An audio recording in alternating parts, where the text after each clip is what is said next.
قلنا من خشوم البنادق أسقى العدو المنافق نيران حارق وخارق،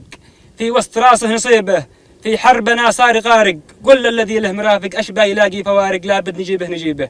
يا كل جندي معانق في المعركة لا تفارق، امضي وحارب وسابق يوم المعارك الهيبة، خليك صاعق وبارق في غربها والمشارق ضد العدو المراوق يمسي بليلة صعيبة، حوثي مجوسي مطابق من البلق عاد عايق،